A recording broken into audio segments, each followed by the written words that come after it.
Assalomu alaykum aziz obunachilar, tomoshabinlar, qulupnayga qiziqadigan, qulupnay biznesiga qiziqadigan insonlar. Xo'sh, biz mana albanavli qulupnaylarimizni ekishni boshladik. Mana bu yerda albanav, Florens, Sulxyang ham ozgina bor.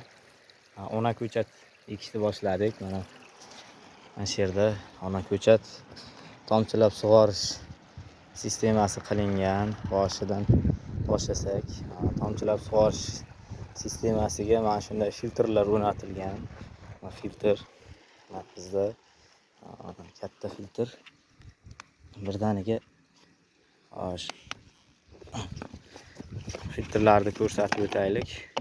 Disklik filtr, mana katta disklik filtr. Disklik filtrdan men ikkita qo'ydim. Ha deb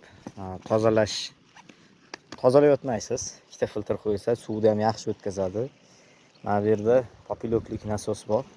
Hozircha ariqdan sug'oryapmiz. Mana papiloklik nasos. Ariqdan to'g'ridan-to'g'ri sug'oryapman hozir. Hozirda suvimizni filtr qilib, keyinchalik bu yerdan to'g'ridan-to'g'ri suv haydalanadi. Bunisidan oziqa injektor qilib, oziqalarni shuni o'zidan beramiz. Ikkita nasos orqali, ikkita kichkinaroq nasos orqali. Mana shunday 40 talik turbamiz ketgan. Bu yerimiz 6 sotixli maydondan iborat. 6 sotik maydonda 3200 ta ko'chat ketyapti. 3200 ta. Agrovolokno 60 mikronlik agrovolokno qilindi. 60 mikronlik qora agrovolokno. Paketlarimiz 120lik, ikkita 60lik agatni birlashtirganmiz. 2 dona tomchilab sug'orish shilangi tashlangan. 2 dona. Ko'chatlarimiz oralig'i 35 ga 30. 30 qilib ekilgan. Ko'chatdan ko'chatgacha 35 qilingan. 35 ga 30 qilib albanavli va Clery, Florens degan navlarimizdan ona ko'chat mana ekildi. Ekilyapti mana shunday. Agrovoloknomiz mana shunday butun bo'ladi. Butun bo'ladi. Hamda dumaloq teshib keyin ekilyapti. Hozir men shuni birdaniga sizlarga qanday qilinishini ulashmoqchiman. Kimdir shu zaylda ekmoqchi, balkim kuz faslida ekmoqchi. Mana shu agrovoloknoni men yoz faslida tutishlaringizni maslahat beraman. Qish faslida yo kuzga tutib bahorda hosil olaman desangiz ham bu hosillarni ko'pini chiritadi.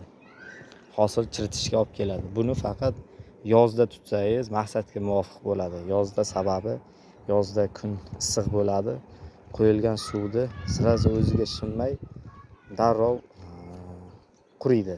Tez qurigani uchun, namlik kam bo'lgani uchun yozda bo'lgan hosillarimiz chirimaydi. Yozda bu salqinroq tutadi. Salafanga qaraganda salqinroq tutadi.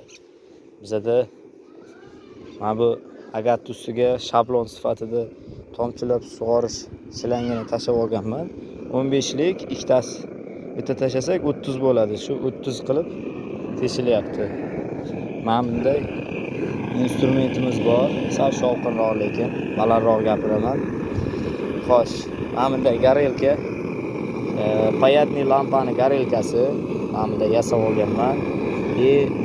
Mana shunday turbani 76 talik turbani o'rtasida mana bunday uchli qilib diafragma o'rtasi yopilgan. Bunday tutsak, o'rtasidan 3,5 santimetrda yopilib, o'rtasida bitta prut, uchi o'tkirlanib prut qo'yilgan va bu tomoni 10lik sverloda teshilgan. Sababi bu yerdan gaz puflaganda chiqqan yongan gaz naryoqdan chiqishi, shu zaylda turbamiz qiziydi. Turba qizigandan keyin xohlasangiz bu agrovolokno, xohlasangiz salafan, farqi yo'q. Nimaiki bo'lsa teshsa bo'ladi. Mana shunday mana shu zaylda har 30 santimetrga shuna bir tegizsangiz o'zi teshib birdaniga taydagi teshilgan agrovoloknoni o'ziga olib qoladi. Uchidagi kuchli purutimiz. Mana shunday. Mana shu instrumentda shunday qilib birinchi shu saramalarni olamiz va o'zi buyog'i erib ketaveradi. Erib oxirida bir silkitib yuboramiz, sal ko'proq bo'lsa agar. Keyin tushib ketadi. Mana shunday. Shuni zaylda xo'sh, teshiladi. Teshilgandan keyin chuqurchani yana kattaroq chuqurcha qilish uchun yana buni chiroyli yana bir instrumentimiz bor. Mana yana bir instrumentimiz mana shunday bitta yog'ochli uchli qilib uchiga mana shunday armaturada samarezda va ruchka qo'yib mana shunday narsa yasab olganmiz.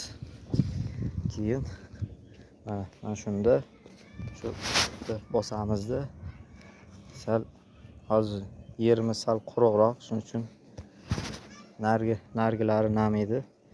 Vagatimiz sal quruqroq. Agar namroq bo'lsa chiroyli teshadi.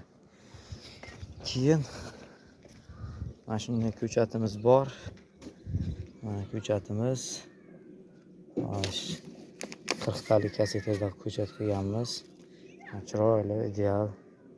Ildizlari cho'tki bo'lib qolgan ko'chatlarimiz. Mana shu ko'chatimizni keyin yo'nalishi bor, e'tibor qilsalaring, oysimon yo'nalish mana. Shuni o'ng chapi deb ko'chatlarga shuni aytiladi. Mana o'ng. Agar bu tomonga qilib qo'ysangiz, shu ko'chatni bu tomonga qilib qo'ysangiz, bu tomonga hosil beradi. Qaysi tomonga yo'naltirsangiz, o'sha tomonga qarab tanob ko'chat beradi. Mana lop-qol loyiq tushdi. Girdini sal to'proqlar bilan yopib qo'yamiz, bo'ldi.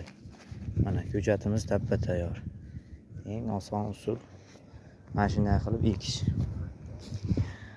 Bizda 6 sotix maydonda Alba bilan ozgina Florens, ozgina Kleri ko'chatlarimiz bor.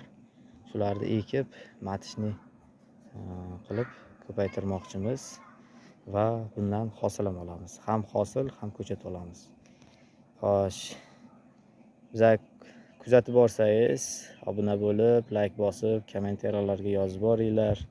Savollar bo'lsa savol beringlar. Mana shuni ko'chatlarni yozib bo'ylab obzorni qilib boraman. Hosil olishlarimiz, tanob bola olishlarimiz hammasi haqida 100%lik video qilib boraman. Sog' bo'linglar, omon bo'linglar. Like bosishni unutmanglar. Like, podpiska, albatta kanalimiz rivoji uchun podpiska qilishlaringizni so'rab qolaman. Qurtnay biznesiga o'rganadigan yangi qiziquvchilar bo'lsa ham, biznesi zo'r. 5 yildan beri shug'ullanaman.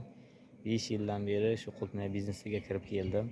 Juda foydali, juda biznesi yaxshi. Narx-navosi tushmaydigan. Eng ochiq dalani maksimal tushgan payti 20 ming so'm bo'ladi. Eng yuqori patolog narxi qish oyida 350 minggacha Qurtnay sotganman. Instagram kanalimda ham videolar qo'yib borganman. YouTube kanalda ham xudo xolasa bundan buyon chiroyli videolar qo'yib boraman. Mana bizada shunaqa ishlar.